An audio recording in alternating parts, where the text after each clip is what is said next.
말씀 보시겠습니다. 하나님 말씀은 요한계시록 8장 1절에서 2절 말씀입니다. 하나님 말씀은 요한계시록 8장 1절에서 2절 말씀.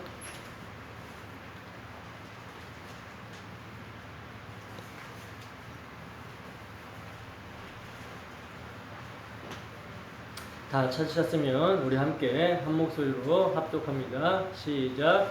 일곱째 인을 떼실 때 하늘이 반 시간쯤 고요하더니 내가 봄에 하나님 앞에 일곱 천사가 서 있어 일곱 나팔을 받았더라. 아멘. 잠깐 기도하겠습니다. 하나님 아버지, 이 시간은 주님의 말씀을 듣는 시간입니다. 하나님 아버지, 우리에게 듣는 귀와 듣는 마음을 주님께서 허락하여 주셔서 주의 말씀이 이 시간 들려지게 하시고 주의 말씀 앞에서 우리가 살아갈 수 있도록 주님께서 인도하여 주시옵소서. 하나님 아버지, 부족한 사람이 주의 복음의 말씀을 들고 당당히 섰습니다. 저의 자치는 십자가 뒤로 감춰주시고 온전히 주님의 파수꾼의 역할을 감당할 수 있도록 주의 복음의 말씀만을 온전히 선포할 수 있도록 저의 마음과 생각과 입술을 주관하여 주시옵소서. 그리하여 복음이 선포될 때 전하는 자나 듣는 자나 서로 간에 우리 주 예수 그리스도의 그 십자가의 피 흘리심만을 의지하여 하나님께 나아가는 복된 시간 될 수 있도록 함께하여 주시옵소서. 감사드리며 거룩하신 예수님 이름으로 기도드립니다. 아멘. 경고의 나팔, 경고의 나팔이라는 제목으로 하나님 말씀 증거하도록 하겠습니다. 한 주 동안 잘 지내셨습니까? 주님 은혜 가운데 평안하셨습니까? 저는 이번 주에 여러분들 다 아시다시피 친구 목사님이 사역하고 있는 필리핀 선교센터에 방문해서 정말 많은 안위와 평안을 누리고 왔습니다.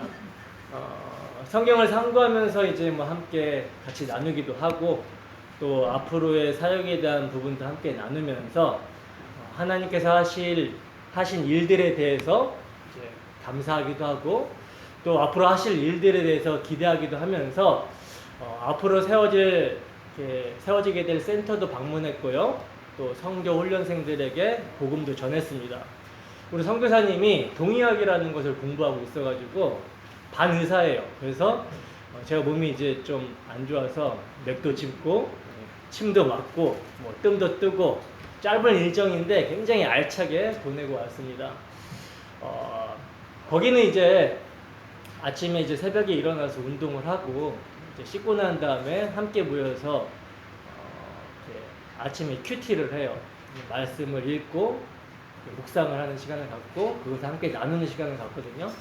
근데 이제 제가 첫날 오전에 나눈 말씀이 빌립보서 3장 17절에서 21절 말씀인데 이 말씀이 진짜 모두에게 경계가 되는 말씀이고 또 소망이 되는 말씀이기 때문에 함께 나누고자 합니다. 빌립보서 3장 17절에서 21절 말씀 한번 찾아서 함께 읽어보겠습니다. 함께 읽습니다.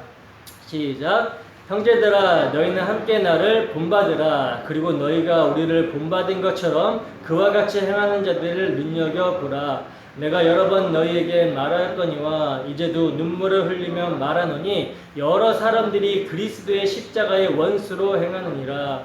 그들의 마침은 멸망이요 그들의 신은 배요 그 영광은 그들의 부끄러움에 있고 땅의 일을 생각하는 자라. 그러나 우리의 시민권은 하늘에 있는지라. 거기로부터 구원하는 자 곧 주 예수 그리스도를 기다리노니 그는 만물을 자기에게 복종하게 하실 수 있는 자의 역사로 우리의 낮은 몸을 자기 영광의 몸의 형체와 같이 변하게 하시리라. 아멘. 자, 이 말씀을 보시면 사도는 여기서 빌립보 교회 성도들에게 형제들아 라고 부르면서 너희는 나를 본받으라 라고 말씀하고 있습니다.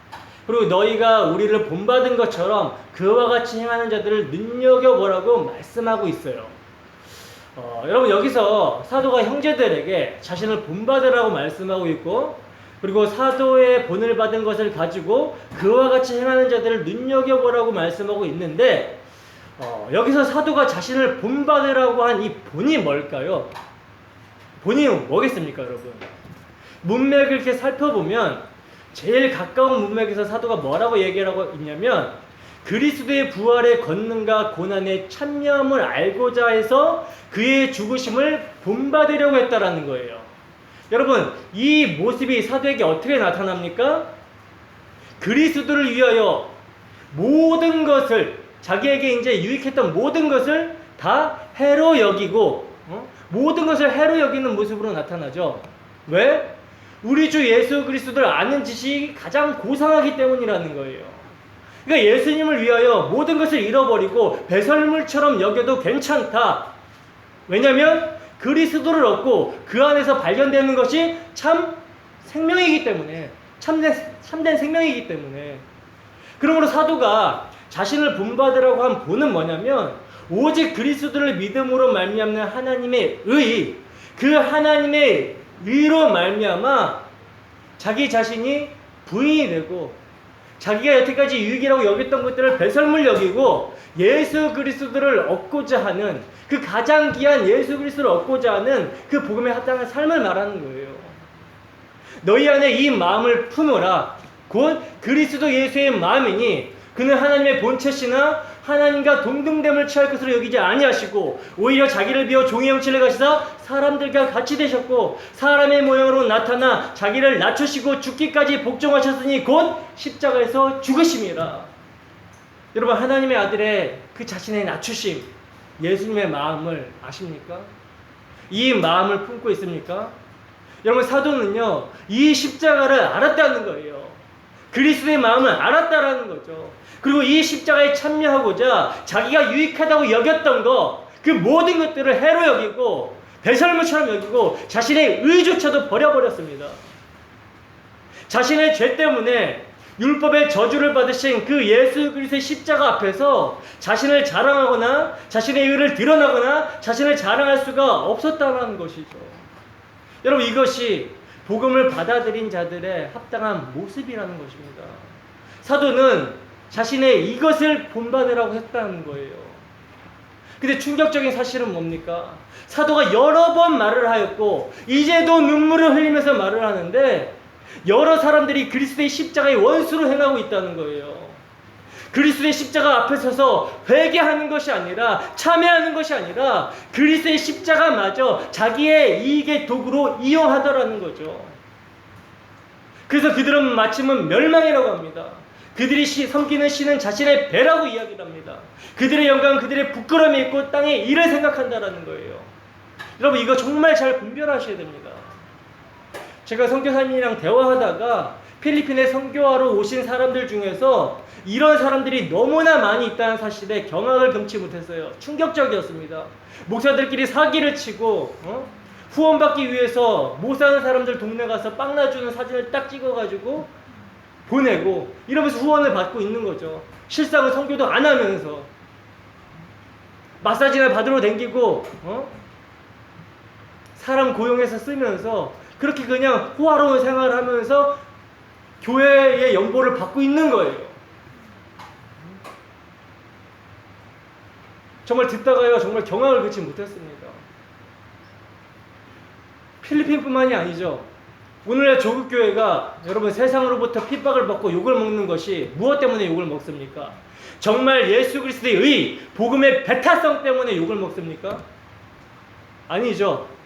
교회가 배를 신삼고 땅의 일을 영광으로 생각하고 있기 때문에, 교회의 영적인 배도와 심각한 도덕적 타락성 때문에 욕을 먹고 있다는 거예요. 여러분, 분별하셔야 됩니다. 이 세대가 얼마나 악한지 분별하셔야 된다는 거예요. 근데 여러분, 이것이 비단 목회자들만의 문제일까요? 수요가 있어요, 공급이 있어요. 교인들 대다수가 자신의 죄의 비참함이 무엇인지 여기에 관심도 없고 하나님의 그 죄에 대한 진노가 무엇인지를 모르니까, 정말 하나님과 화목하지 않으면 자신의 인생이 어떻게 될지를 모르니까 그저 이 땅에만 관심이 있는 거예요. 그래서 신의 도움을 받아서까지 이 현세에서 부와 영광을 누리려고 하는 것이란 말입니다. 십자가의 도가 뭔지를 모르는 거예요. 알아도 그저 십자가는 내가 천국에 가는데 필요한 도구로 그저 관념적으로만 알고 있다는 것이죠. 여러분, 이것이 다른 사람들의 모습이 아니라 우리의 모습일 수 있습니다. 십자가의 원수로 행하고 있는 모습이 우리란 말입니다. 십자가 앞에 자신을 보지 못하는 우매한 자들이 우리라는 거예요. 복음을 머리로만 배우고 남 판단은 잘하는데 삶에서는 복음의 능력이 안 나타나고 있는 그런 모습이 우리의 모습 아닙니까? 교회에서의 삶과 세상에서의 삶이 이분법적으로 나눠져 있는 모습, 이 모습이 우리의 모습 아닙니까? 정말 우리의 삶에서 복음의 능력이 나타나고 있습니까? 예수의 의를 위해서 내게 유익이 되는 모든 것들을 포기하고 있는 모습이 우리에게 있습니까? 여러분, 예수 그리스도의 십자가는 모든 죄에 대한 하나님의 최종적인 심판이었습니다. 이 심판에서 우리가 피할 수 있는 유일한 길은 그 십자가가 나의 죄로 말미암는 용서의 십자가라는 사실을 믿는 것뿐이라는 거예요. 그리고 이제 그 십자가에 우리의 모든 것을 거는 것입니다. 신앙은 도박이에요. 거는 거예요. 모든 것을 거는 거예요. 모든 것을 맡기는 것입니다. 그 맡기는 삶을 신앙생활이라고 하는 것이죠.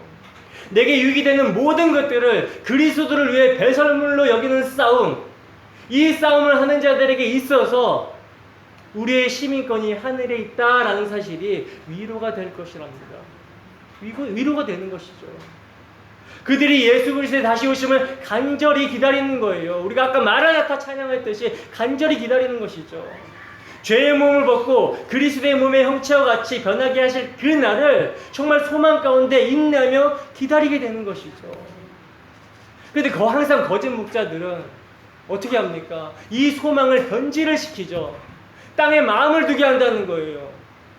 죄에 대한 하나님의 크고 두려운 심판 앞에 서게 하는 것이 아니라, 야, 너희 잘하고 있어. 조금만 더 열심을 내면, 조금만 더 헌신하면 하나님으로부터 복을 받을 것이라고 하면서 그렇게 안일한 마음을 심어줌으로써 어떻게 하고 있습니까? 성도들의 마음에, 그 양심에 화인을 맞게 하고 있다는 거예요. 그래서 아무런 꺼리낌 없이 자유로운 탐심을 가지고 땅의 것을 찾게 하는 거죠. 여러분, 이러한 거짓 사역자들은 오늘날 뿐만 아니라 구약시대 내내 항상 있었다라고 성경은 증거합니다. 그들은 항상 평안을 외쳤어요. 그러나 참된 선지자들은 하나같이 뭘 외칩니까? 항상 심판을 외치죠. 왜냐하면 그들의 눈에는 현재의 상황이 복이나 말하면서 안심하고 있을 상황이 아니기 때문에 그래요. 하나님께서는 언약의 하나님이시기 때문에, 그리고 또 자기 언약에 신실하시기 때문에 약속하신 대로 이스라엘을 심판하실 것이 너무나 확실하고 너무나 분명한 것이죠. 그렇기 때문에 심판을 외칠 수밖에 없는 것입니다. 회개하라는 것이죠. 그리고 하나님은 또 회개하는 자들은 언제나 용서하신다라는 긍휼과 자비를 참 선지자들은 믿었기 때문에 심판 속에서 회개하라고 외친 것입니다. 이것을 받아들이는 것이 믿음이라는 거예요. 여러분, 성경에 보면 하박국 선지자가 뭐라고 합니까? 의인은 오직 믿음으로 말미암아 산다라는 말씀을 선포하고 있죠. 하나님의 심판이 임할 때 살 수 있는 의인은 하나님의 긍휼로 말미암아 믿음이 주어진 자들, 그래서 믿음으로 의롭게 된 자들이기 때문이라는 거예요. 여러분, 세상이 심판을 받는다는 사실은요, 기정사실입니다. 이건 이미 십자가에서 확정이 되었다는 거예요. 십자가에서 확정이 된 그 세상의 심판이 가시적으로 일어나게 될 때, 여러분, 우리는 그때 우리의 믿음이 얼마나 소중한 것인지를 체감하게 될 것입니다. 보게 될 것이라는 거예요. 그렇다면 우리를 의롭게 하는 믿음이 무엇입니까? 우리를 의롭게 하는 믿음이 무엇이죠? 우리를 의롭게 하는 믿음이 무엇이에요?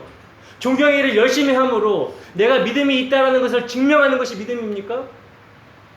11조 하는 믿음, 주일 성수하는 믿음, 새벽 기도하는 믿음, 교회 봉사하는 믿음, 이것이 믿음입니까? 이 믿음이 우리를 하나님 앞에 세울 수 있습니까? 여러분, 이런 것들은요, 우리를 구원하신 하나님의 은혜에 감사하는 표현의 열매인 것이지, 이런 믿음 없이도요, 이런 종교적인 어떤 외적인 모습들은 얼마든지 만들어낼 수 있습니다. 믿음이 없이도 만들어낼 수 있다는 거예요. 그래서 사람들 앞에서 신앙 좋은 척 할 수 있습니다. 얼마든지 믿음이 없어도. 여러분, 잘 들으시기 바랍니다. 우리를 의인되게 하는 믿음은 이 세상에 오셔서 십자가에 죽으시고 부활하신 주님의 의를 믿는 믿음이에요. 내가 뭔가 잘해서 주일 성수하고 11조하고 교회 봉사 많이 함으로 주님 앞에서 내가 뭘 함으로 의인이 되어져 가는 것이 아니라 주님이 세상에 오셔서 우리를 위해 행하셨던 의로운 행위, 주님의 의로운 행위, 십자가의 복음이 의가 되어서 우리를 의롭다고 하시는 거란 말입니다. 이 믿음이 하나님의 심판대 앞에서 우리를 옳다고 하는 거예요. 여러분, 예수님이 십자가에서 죽으시고 부활하신 이 모든 사건들은요, 하나님의 말씀의 성취를 보여주는 것입니다. 성경대로 되어지는 거예요. 하나님의 약속이 세상에 성취되어져 가는 과정 속에서 예수님께서 죽으시고 부활하신 거란 말입니다. 그리고 이제 가시적으로 성취가 된 마지막 약속이 뭡니까? 예수님의 다시 오심이에요. 그때 예수님이 다시 오실 때 십자가에서 다 이루셨다고 하신 그 모든 일이 가시적으로 성취가 되는 것입니다. 그러므로 시한부로 예수님의 재림을 기다리고 있는 것이 지금 우리의 현실입니다. 이게 현실이라는 거예요.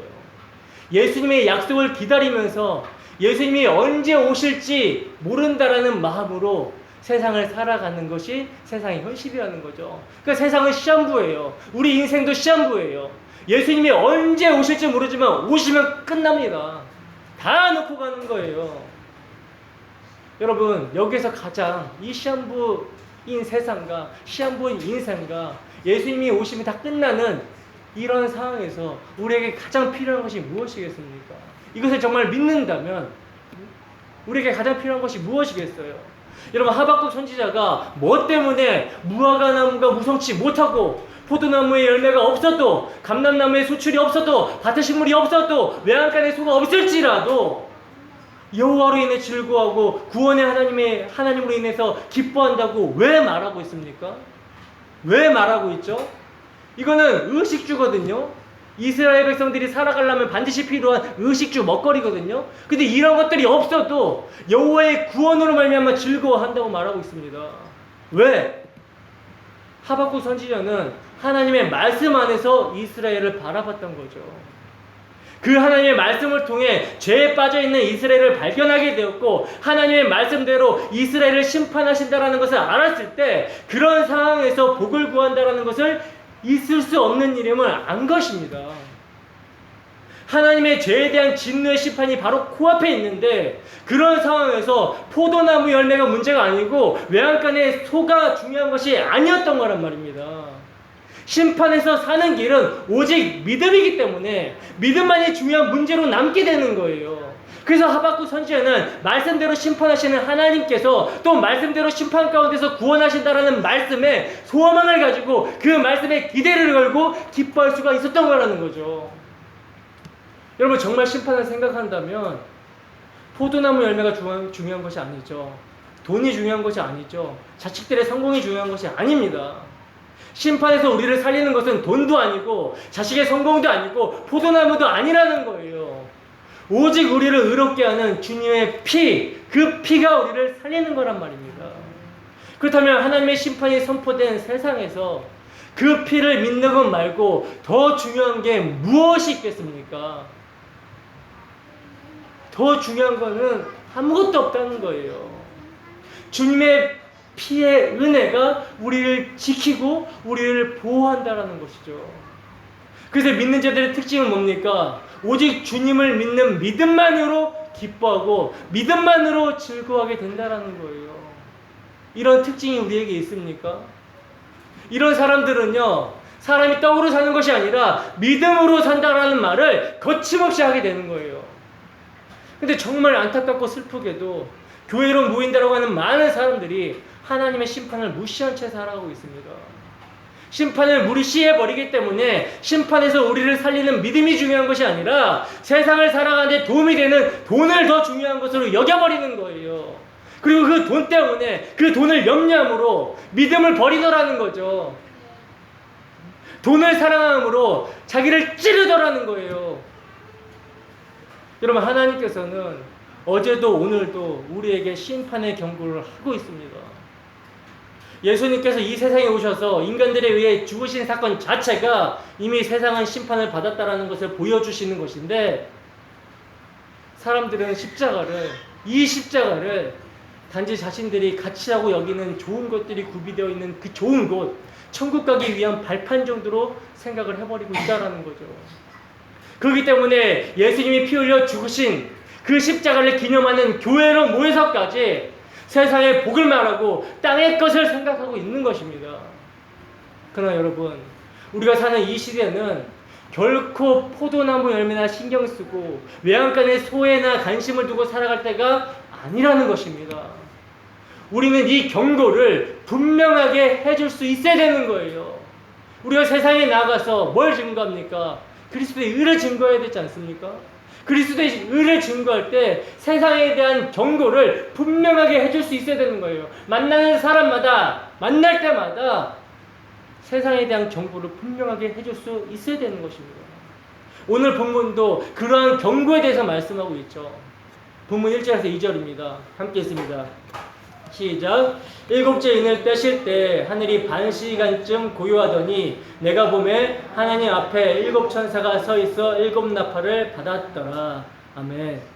일곱 인부터 먼저 설명을 하고 일곱 나팔로 들어갈게요. 자, 보시면 드디어 일곱째 인이 떼어지고 있어요.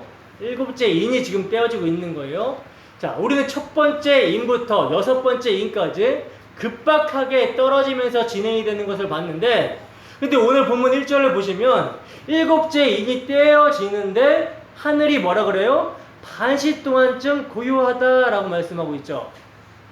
여러분, 우리는 그동안 이 인의 재앙의 내용이 구약 성경이 증거하고 있는 감추어진 비밀의 경륜이라는 예수 그리스도의 십자가라는 관점에서 살펴봤었습니다. 그래서 복음은 하나님의 공의에 의하면 뭐예요? 죄에 대한 하나님의 무시무시한 진노이지만 믿는 자들에게는 하나님께서 당신의 아들을 화목제물로 내어주시기까지 우리를 사랑한 아버지의 사랑이 확증이 되는 거라는 거죠. 그래서 구약 성경의 역사는 뭡니까? 죄에 대한 하나님의 진노하심을 여러 부분과 여러 모양으로 드러내고 있었고, 그 궁극적 실체는 뭐예요? 그리스도의 십자가를 드러내는 거였다는 거예요. 계시하고 있었다는 거죠. 그러니까 인의 재앙은 세상에는 심판이지만 하나님의 택하신 백성들에게는 회개하고 하나님의 언약 안 여호와의 후손을 믿는 믿음으로 피하게 되는 그런 모습이었다는 거죠. 근데 여러분, 우리가 여섯 번째 인까지 살펴봤지만 여섯 번째 인에서 우리가 뭘 살펴봤죠? 거기서 우주와 막 자연들이 파괴가 되었었잖아요. 이게 뭘 상징하는 거였습니까? 십자가에서 일어난 일을 모형하는 거라고 그랬죠. 그러면 이제 뭐가 나와야 돼요? 그 다음 일곱 번째 인은 뭐가 나와야 되겠습니까? 우리가 상식적으로 생각을 하면 완성이 나와야 되는 것이죠. 완성이. 일곱 번째 인이 떨어지면 완성이잖아요. 이제 책이 펼쳐지는 거잖아요. 구원이 완성이 되는 것이잖아요. 그죠? 완성이 나와야 되는 것이죠. 이제 인이 다 떼어지면 악의 완전한 소멸과 하나님의 백성들의 승리가 나와야 되는 거란 말입니다. 그렇다면 이 일곱 번째 인이 떨어졌을 때 하늘이 반시 동안 고요해졌다라는 이 구절은 뭐겠어요? 완성과 승리의 메시지를 담고 있어야 되는 것이겠죠. 자, 그렇다면 이제 이 짧은 구절이 어떻게 악의 소멸과 하나님 나라의 완성을 묘사하는 것인지를 살펴보도록 하겠습니다. 자, 시편 76편 6절에서 8절 말씀입니다.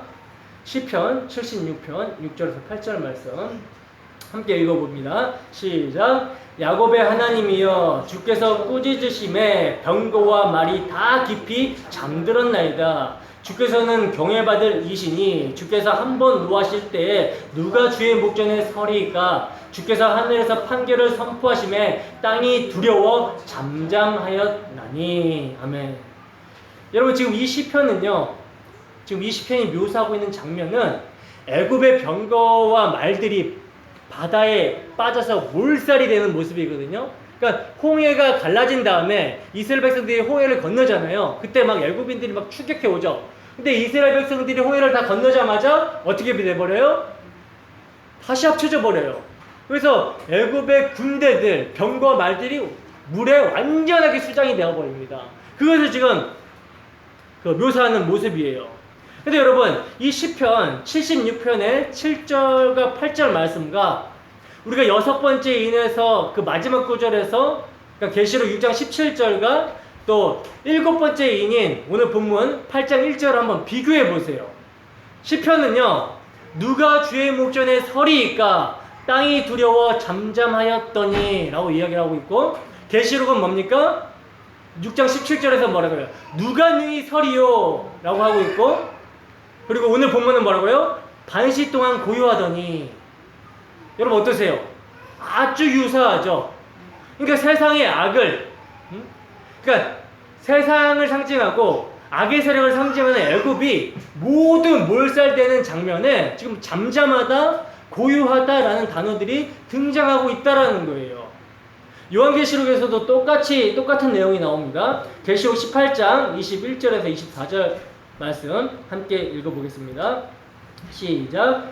이에 한 힘센 천사가 큰 맷돌 같은 돌을 들어 바다에 던져 이르되 큰 성 바벨론이 이같이 비참하게 던져져 결코 다시 보이지 아니하리로다. 또 검은 것 타는 자와 풍류하는 자와 퉁소 부는 자와 나팔 부는 자들의 소리가 결코 다시 내 안에서 들리지 아니하고 어떠한 세공업자든지 결코 다시 내 안에서 보이지 아니하고 또 맷돌 소리가 결코 다시 내 안에서 들리지 아니하고 등불빛이 결코 다시 내 안에서 비치지 아니하고 신랑과 신부의 음성이 결코 다시 내 안에서 들리지 아니하리로다. 너의 상인들은 땅의 왕족들이다. 내 복술로 말미암아 만국이 미혹되었도다. 선지자들과 성도들과 및 땅 위에서 죽임을 당한 모든 자의 피가 그 성중에서 발견되었느니라 하더라. 아멘. 자, 보시면 마지막 때가 되면 뭡니까? 세상이 막 까불면서 외치던 하나님과 하나님 나라에 대한 조롱과 멸시의 소리들, 그리고 그들이 추구하던 쾌락의 잡음들이 모두 그치게 되고 하나님 앞에 고요해진다라는 거예요. 하나님을 알지 못하고 경거망동한 그 세상의 모든 것들이 그 거룩하신 하나님의 현현 앞에서 그 모든 입을 다물게 되는 모습을 지금 묘사하고 있는 거라는 거죠. 하박국 2장 20절 말씀 봅시다. 함께 있습니다. 시작. 오직 여호와는 그 성전에 계시니 온 땅은 그 앞에서 잠잠할지니라 하시니라. 아멘. 여러분, 이 고요함, 이 잠잠함을 이렇게 이해하시면 쉬울 것 같아요. 뭐냐면 여러분, 오케스트라 연주회 가보셨습니까? 오케스트라 연주회를 가게 되면 처음에 오케스트라 단원들이 뭘 하냐면 튜닝하는 시간이 있어요.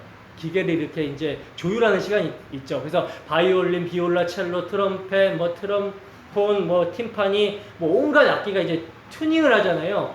그럼 그 튜닝하는 소리가 얼마나 막 시끄럽죠. 그러니까 소음 그 자체예요. 그러나 본 연주가 시작이 되기 전에 그 튜닝은 다 끝나야 됩니다. 그 튜닝이 다 끝나면 어떻게 합니까? 잠시 정적이 흐르죠. 잠시 정적이 흐르게 돼요. 그리고 이제 지휘자의 신호에 마침내 뭐 하게 됩니까? 아름다운 연주곡이 흘러나오게 되는 것입니다. 그러니까 이 고요함, 이 잠잠함은 어떤 아름다운 그 위대한 연주곡의 시작을 가리키는 거라는 거죠. 어떤 연주인가? 계시록 19장 1절에서 5절입니다.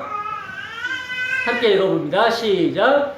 2일 후에 내가 들으니 하늘에 허다한 무리의 큰 음성 같은 것이 있어 이르되 할렐루야, 구원과 영광과 능력이 우리 하나님께 있도다. 그의 심판은 참되고 의로운 자라. 음행으로 땅을 더럽게 한 큰 음녀를 심판하사 자기 종들의 피를 그 음녀의 손에 갚으셨도다 하고 두 번째로 할렐루야 하니 그 연기가 세세토록 올라가더라. 또 의식사 장로와 내 생물이 엎드려 보좌에 앉으신 하나님께 경배하여 이르되 아멘 할렐루야 하니 보좌에서 음성이 나서 이르시되 하나님의 종들 곧 그를 경외하는 너희들아 작은 자나 큰 자나 다 우리 하나님께 찬송하라 하더라. 아멘. 여러분, 바로 이것을 말하는 거예요. 이 연주를 말하는 거죠. 하나님을 찬양하라. 모든 것이 다 끝나고 하나님의 심판이 모두 끝나고 영광스러운 하나님 나라 백성들이 천국에 입성하게 되면 이러한 하나님께 대한 찬송의 소리가 영원히 끊임없이 울려 퍼지게 될 거라는 거예요. 바로 그 영광스러운 하나님 찬양이 울려 퍼지게 되는 시작을 고요함, 잔잔함으로 표현을 하고 있는 거라는 거죠. 7번째 이는 이렇게 끝이 나는 것입니다. 여러분, 이 말씀은 우리가 지난주에 살펴봤던 7장의 말씀과 일맥상통하죠. 같은 모습인 거죠. 하나님의 진노가 쏟아지고 있는 세상의 현실 속에서 죄와 싸우는 전투하는 교회인 우리의 여러분 위로와 소망이 무엇입니까? 영원히 주님을 찬양하며 우리의 모든 눈물을 씻어주실 그날을 고대하는 것이죠.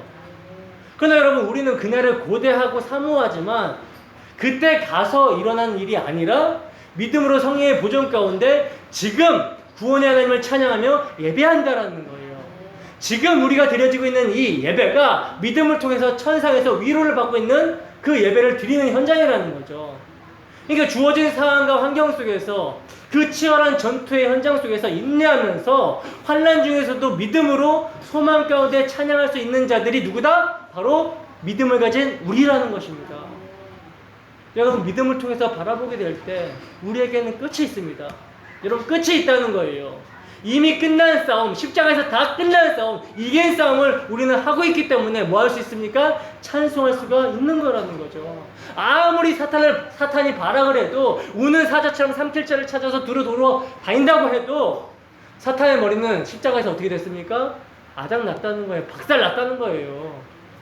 자, 그럼 이제 또 한 가지 살펴볼 게 있죠. 왜 반시 동안인가? 이걸 이제 살펴봅시다.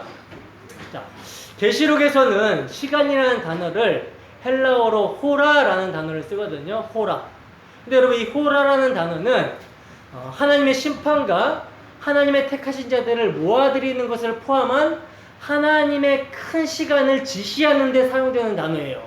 계시록 14장 7절 한번 보겠습니다. 7절 15절까지 한번 읽어보겠습니다. 시작. 그가 큰 음성으로 이르되 하나님을 두려워하며 그에게 영광을 돌리라. 이는 그의 심판의 시간이 이르렀음이니 하늘과 땅과 바다와 물들의 근원을 만드신 이를 경배하라 하더라.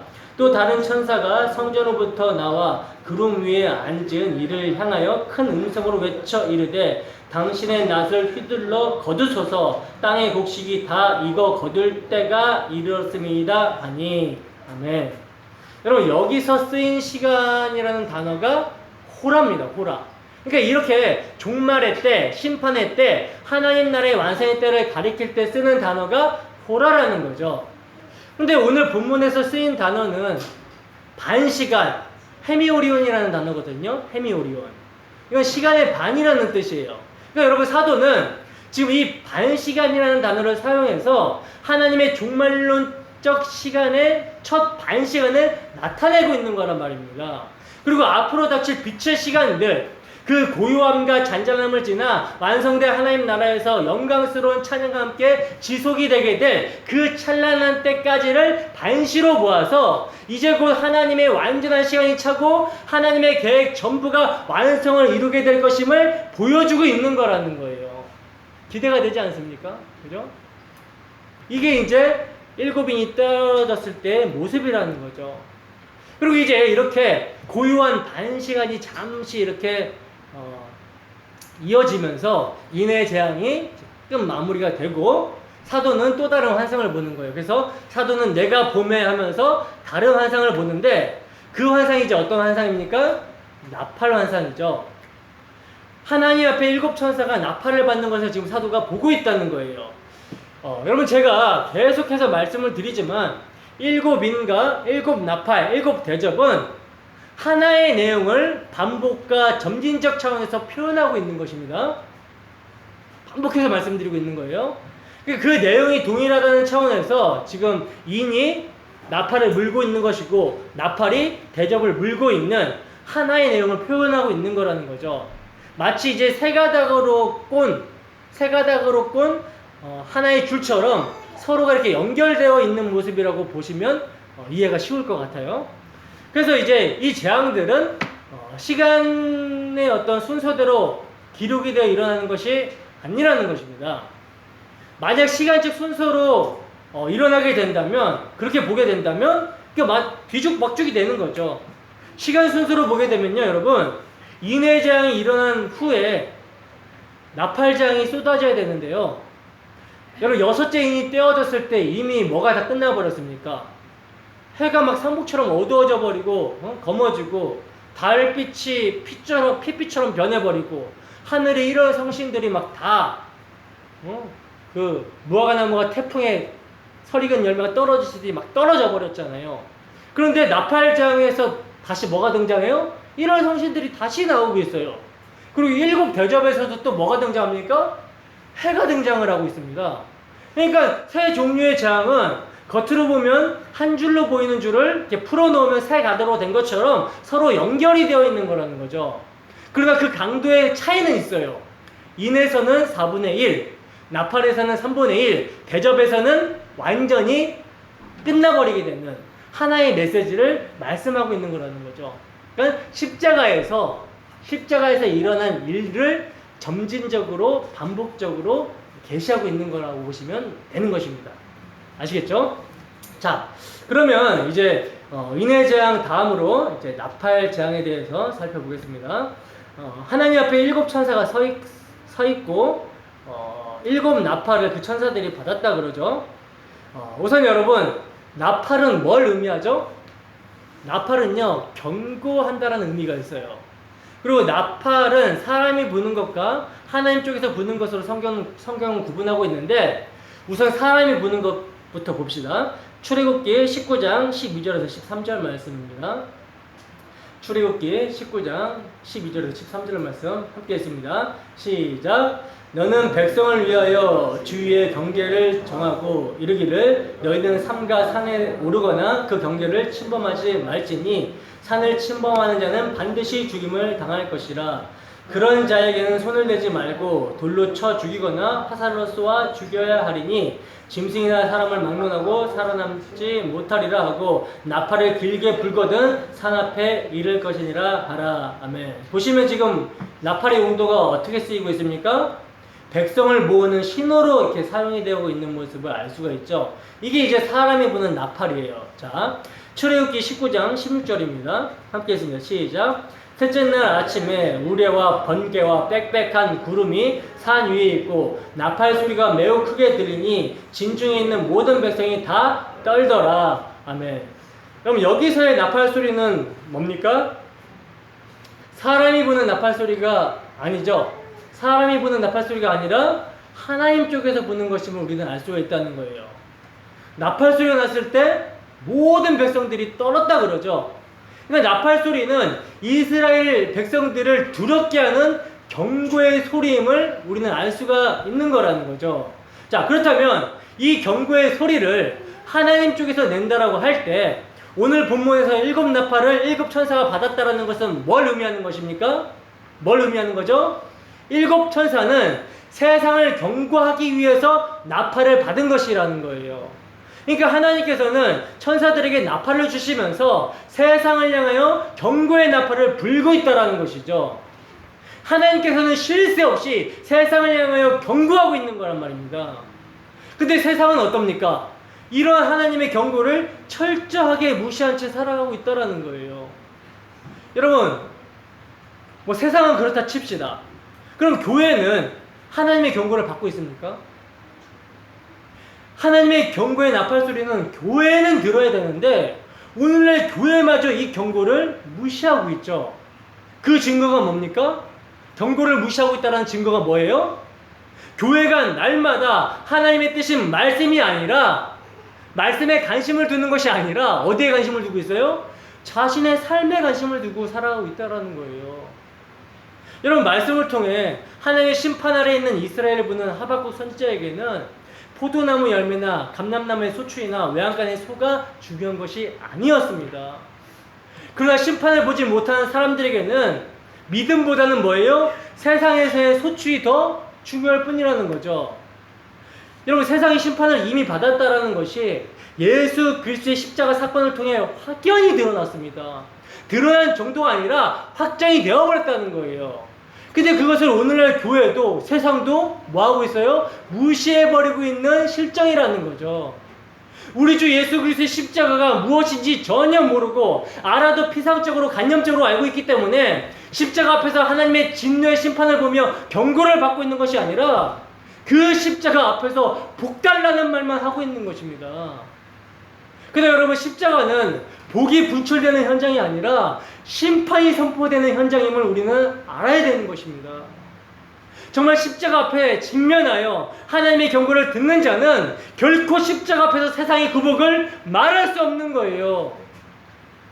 어디 하나님 앞에서 거래를 하려고 합니까? 오직 죄인을 의롭다 하시는 예수 그리스도 그 주님에게만 모든 관심을 집중하게 될 뿐이라는 거죠. 여러분, 세상이 심판으로 망했다고 하는데 여기서 빠져나가야 된다고 성경은 증거하고 있는데, 근데 그 길은 우리를 대신해서 피 흘리신 예수를 믿어야 하는 길밖에는 없다고 성경은 증거하고 있다는 거예요. 이게 유일한 길이고 오직입니다, 여러분. 그러면 이것을 제대로 인식한 목사라면 뭘 전해야 되겠습니까? 뭘 전해야 되겠어요? 망한 세상에서 사람을 끌어모으는 것이 중요한 것이 아닙니다. 여러분, 심판 속에서 돈이 과연 중요할까요? 여러분이 숨이 꼬딱 넘어가는 그 상황 가운데서 여러분들이 지고 있는 돈이 중요할까요? 목사가 교회를 몇십만 명 모이는 교회로 발전시켰다 할지라도 그것 때문에 의롭다 여김을 받는 것이 아니라면 심판이라는 상황에서 교인 수가 늘어나는 그런 부흥은 아무런 의미가 없습니다. 무용지물이며 하나님께 받아들여지는 것이 아니라는 거예요. 그런데도 불구하고 교회 숫자 늘리는데 목사가 목을 메고 있다면 그것은 결국 하나님의 경고에 전혀 귀를 기울이지 않는 증거가 될 수밖에 없는 것이라는 거죠. 여러분들도 마찬가지입니다. 십자가의 복음이 계속해서 선포되고 있는데, 하나님의 경고의 나팔을 계속해서 불고 있는데, 여러분들이 관심을 갖고 있는 것이 세상의 것들 뿐이라면 그것은 여러분들이 하나님의 경고에 전혀 귀를 기울이지 않는다라는 증거일 수밖에 없다라는 것이죠. 여러분, 나팔 소리가 들리는 시내산의 광경을 한번 상상해 보시기 바랍니다. 시내산은요, 우레와 번개와 나팔 소리가 있는 곳이에요. 그 우레와 번개와 나팔 소리는 뭘 막습니까? 이스라엘이 산으로 접근하는 것을 막습니다. 시내산은 하나님이 강림하신 곳이기 때문에, 하나님이 거하시는 곳이기 때문에 그 누구도 접근할 수 없어요. 거룩하신 하나님은 속되고 죄인된 인간의 접근을 결코 허락하지 않으시는 것입니다. 그래서 나팔 소리는 올라오지 말라는 경고라는 것이죠. 너희는 모두가 죄로 말미암아 더럽고 속된 존재이기 때문에 거룩한 나를 대할 수가 없고 대하게 되면 죽는다라는 경고라는 거예요. 근데 이런 시내산의 모습이 그대로 이스라엘 속에 현실화된 것이 무엇입니까? 성막이라는 것이죠. 성막. 여러분, 성막에는 이스라엘이 접근할 수 없는 곳이 있어요. 그곳이 어디입니까? 지성소죠. 지성소. 지성소는 여러분 뭐가 있는 곳입니까? 법궤가 있는 곳입니다. 즉 하나님의 말씀이 있는 곳이라는 거예요. 말씀이 있는 곳에 이스라엘이 그대로 접근하게 되면 어떻게 됩니까? 이스라엘은 죽어야 됩니다. 왜냐하면 그 누구도 하나님의 말씀을 충족할 자가 없기 때문이라는 거죠. 그래서 지성소는 하나님께서 허락한 제사장만 들어갈 수 있는데 그 허락된 제사장만 들어가서 이스라엘의 죄 용서를 구하는 거예요. 그러나 여러분, 제사장 역시 어떤 인간이에요? 속된 인간이기 때문에 지성소에 들어가기 전에 뭐 해야 됩니까? 뭘 해야 들어갈 수가 있어요? 자신의 몸을 먼저 피를 발라서 정결하게 한 후에 들어갈 수가 있다는 것이죠. 이를 통해서 볼 때 모든 인간은 뭡니까? 하나님의 거룩에 접근할 수 없고 말씀 앞에서는 죽어야 될 죄인에 지나지 않는다라는 인간의 현실을 우리는 실감하게 됩니다. 여러분, 지성소의 법궤는요 1년에 한 번 제물의 피가 뿌려진다라는 거예요. 그리고 이스라엘의 그 성막 안에 이 번제단은 아침 저녁으로 상번제가 드려진데 날마다 피가 뿌려집니다. 여러분, 이 피가 뿌려진다는 것은 뭡니까? 너희는 죄인이다라는 경고라는 것이죠. 경고가 포함되어 있다는 것이죠. 그래서 성막은 시내산에 강림한 하나님이 그대로 이스라엘 안에 강림하신 것을 보여주는 것으로 볼 수 있는 거라는 거예요. 그렇다면 이 성막이 그대로 우리들 속에 현실화된 것은 무엇입니까? 이 성막이 우리들 속에 현실화된 것이 무엇이죠? 바로 십자가죠. 예수님께서 어린 양이 되셔서 피 흘려 죽으신 그 자리야말로 너희는 죽어야 될 죄인이다 라는 것을 경고하는 경고의 나팔 소리가 있는 현장인 거란 말입니다. 인간은 그 누구도 하나님 앞에 나아갈 수 없는 존재이고 말씀 앞에서는 심판을 받아야 될 자에 지나지 않는다라는 그 경고의 나팔 소리가 우리 주님이 죽으신 십자가의 현장이라는 거예요. 십자가라는 것입니다. 근데 그 누구도 십자가 앞에서 경고의 나팔 소리를 듣지 않는다라는 거죠. 단지 그냥 믿으면 뭐 천국은 따놓은 당상이고, 이제 내가 예수 믿어줬으니까 당신이 이제 나한테 뭐 줘야 돼? 뭐 줄 것입니까? 요러고 하고 있는 거예요. 내가 뭘 하면 복을 받을 수 있는데, 이렇게 하면서 하나님과 감히 뭘 하려고 그래요? 거래를 하려고 한다는 것이죠. 그러나 성령의 역사로 정말 십자가 앞에서 경고의 나팔 소리를 듣는 자라면 뭐 하게 됩니까? 두려워서 떨게 될 것입니다. 그리고 심판에서 살 수 있는 유일한 길과 소망은 친히 말씀의 완성자로 오신 예수님을 믿는 것밖에 없음을 가슴 깊이 새기게 될 것이라는 거예요. 근데 오늘날 교회를 보면 이 십자가의 의미를 모르기 때문에, 십자가에서 선포되는 경고의 나팔 소리를 듣지 못하고 있기 때문에 무슨 의미인지도 모르고 그저 뭐 하고 있습니까? 이제 내가 예수 믿었다 이거죠. 그러니까 뭐 하자 그래요? 말씀에 순종해서 복받자 그러는 거예요. 그들에게 있어서 말씀은 교회에서 정해주는 몇 가지 정도를 가지고 말씀에 순종하자라는 말을 아무렇지도 않게 하고 있다는 것이죠. 말씀이 뭔지도 모르고 자신들의 능력으로 말씀을 충족시켜서 복을 받겠다라고 합니다. 신의 산을 모르는 자들이고 경고의 나팔 소리를 전혀 듣지 못하고 있는 모습이라는 것이죠. 여러분, 바울 사도가요, 율법의 의로는 흠이 없다라고 할 정도로 완벽하게 율법을 지켰을 그때에도요, 그는 어디에 있었습니까? 율법의 저주 아래 있었습니다. 아니, 무슨 말씀을 지켜서 복을 받으려고 합니까?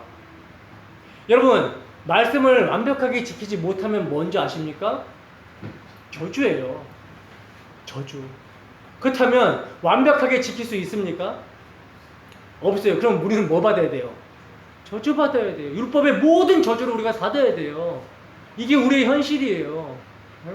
근데 무슨 말씀을 지켜가지고 복을 받겠다라는 말을 하냐고요. 그러면 진짜 복은 뭐겠습니까? 진짜 복은 뭐겠어요? 이 저주의 현실에서 벗어나는 게 복이죠. 여러분, 말씀을 충족시킬 수 있는 분은요, 오직 예수님 한 분뿐입니다. 예수님만이 말씀에 온전히 순종하셨다라는 거예요. 죽기까지 순종하셨다라는 거예요. 따라서 우리는 말씀을 완성하신 예수님을 믿음으로 의롭다 여김을 받는 것이지, 우리 쪽에서 말씀을 시킬 의무도 없는 것입니다. 여러분, 우리가 말씀에 순종한다라는 것은요, 말씀으로 세상에 오셔서 말씀을 십자가에서 다 이루신 예수님을 믿는 걸 말씀에 순종한다라고 하는 거예요. 여러분. 예수님께서 세상에 오셨을 때 사람들은 당신이 메시아거든 하늘의 표적을 보여봐라 라고 하면서 예수님을 시험했습니다. 예수님에게서 하늘의 표적을 구하는 것은 하늘의 표적, 즉 기적을 일으키는 자라면 우리를 구원하기에 충분하다라는 생각이 있었기 때문이라는 것이죠. 그러니까 그들은 메시아의 힘과 능력을 이용해서 그것으로 자신들을 구원하려고 했다라는 거예요. 자신들의 상황을 빠져나가 보려고 그것을 구원이라고 알았었던 거라는 거죠. 그들은 예수님을 경제적, 군사적, 정치적 메시아로, 지금 자신의 세상적 현실을 바꿔줄 그런 메시아로 기대하면서 예수님을 봤던 것입니다. 그래서 배고프면 뭘 주고? 떡 주고, 가난하면 뭐 해주고? 부자로 만들어주고, 집이 없으면 뭐 주고? 집 주고, 병이 걸렸으면 어떻게 해주고? 낫게 해주고, 나라가 식민 통치를 받고 있으면 어떻게 해줘요? 그 나라를 여기 식민 통치에서 벗어나게 해주는 그런 메시아, 자기 필요에 의한 메시아로 예수님을 이용하고 있었다는 거죠. 그러나 여러분, 이렇게 자기 필요에 의한 메시아로 예수님을 이용하는 거, 이것이 뭐냐면 바로 인간이 품고 있는 잿덩어리입니다. 오늘날 역시 마찬가지죠. 교회를 찾아오는 많은 사람들이요, 예수님의 힘과 능력이 자신에게 베풀어지기를 기대하면서 옵니다. 예수님 덕분에 교회가 부흥이 되고, 예수님 덕분에 돈을 좀 벌고, 예수님 덕분에 자식이 잘 되는 것에 관심을 두고 나오고 있다는 거예요. 그렇기 때문에 심판이라는 것은 전혀 생각지도 않는 것이죠. 아예 심판이 없는 것처럼 살아간다는 거예요. 그러니 예수님이 재림하시고 세상을 심판하시라는 말씀이 얼마나 무색하게 돼버립니까? 교회 안에서조차. 바로 이러한 인간에 의해서 예수님이 죽으신 거란 말입니다. 그러나 여러분, 십자가에서 죽으신 예수 그리스도, 우리의 주님께서 우리에게 요구하시는 것은 나와 함께 죽자는 것입니다. 왜냐면 내가 우주의 중심이 되어 내가 가치라고 여기는 그 나가 죽지 않으면 예수님이 생명이 되지 않거든요. 예수님이 가치가 되지 않습니다. 그래서 그 나를 예수님께서 함께 끌어안고 죽어야 되는 것입니다. 그래서 십자가는 우리에게 경고의 나팔로 다가오게 되는 거란 말입니다. 십자가는 우리에게 주님과 함께 죽을 마음이 있는가? 이거를 묻고 있는 거예요. 주님과 함께 죽고자 하는 마음도 없이 주님을 찾는다라는 것은 결국 자기 부인이 없는 것이며 내 천국을 위해 주를 이용하는 것에 불과한 거라는 거죠. 여러분, 십자가는요, 내가 원하는 천국을 위한 발판이 아닙니다. 내가 원하는 좋은 것이 구비되어 있는 그 내세에 어떤 곳에 가는데 예수님을 도구로 발판으로 밟아가지고 가는 그것이 아니라는 거예요. 그 나는 여전히 나라는 자아를 사랑하는 십자가의 원수인 것입니다. 여러분, 십자가에는요, 세상에서 살고자 하는 자를 향한 경고의 나팔 소리가 있습니다. 우리는 그 소리를 들어야 된다는 거예요. 그 십자가가 우리에게 외치는 것이 무엇입니까? 너희는 죄인이다 라는 것과 죄인을 구원하시고자 그 죄값을 누가 어떻게 치르셨는지를 바라보라는 것이죠. 여러분, 십자가 앞에서 경고의 소리를 듣는 자는 하나님의 약속이 생각날 것입니다. 정말 십자가 앞에서 경고의 소리를 듣는 자는 하나님의 약속이 생각날 거라는 거예요. 의인은 믿음으로 살리라 라는 약속과 누구든지 주를 믿으면 멸망치 않고 영생을 얻을 것이라 라는 이런 약속이 생각날 것입니다. 그리고 지금 나에게 중요한 것은 돈이 아니고 이 세상의 어떤 가치가 아니라 오직 주님의 피라는 것을 마음 깊이 깨닫게 될 것입니다. 멸망 속에서 나를 살리는 것은 주님의 피라는 것을 알았기 때문에 돈이 없어도 괜찮고 조금 고생해도 괜찮고 조금 아파도 괜찮고 나는 오직 구원의 주님으로 기뻐하고 피 흘리신 주님의 은혜로 즐거우면서 살겠다라는 그 고백이 나오게 될 거라는 것이죠. 여러분, 일곱 천사가 받은 일곱 나팔은 하나님께서 세상을 향해서 경고의 나팔을 부신다라는 것을 의미합니다.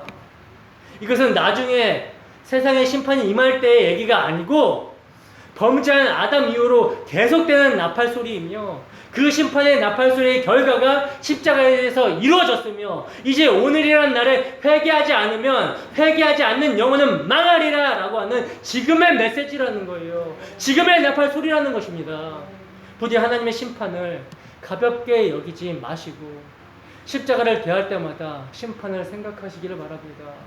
그리고 그 심판에서 우리를 건지시기 위해서 우리를 대신해서 우리의 죄가 되셔서 죽으신 그 예수 그리스도의 은혜를 가슴 깊이 새기고 그 경고 속에서 주님의 피만을 꼭 붙드는 믿음으로 승리하는 우리 모두가 되기를 주님의 이름으로 축원합니다. 기도하겠습니다.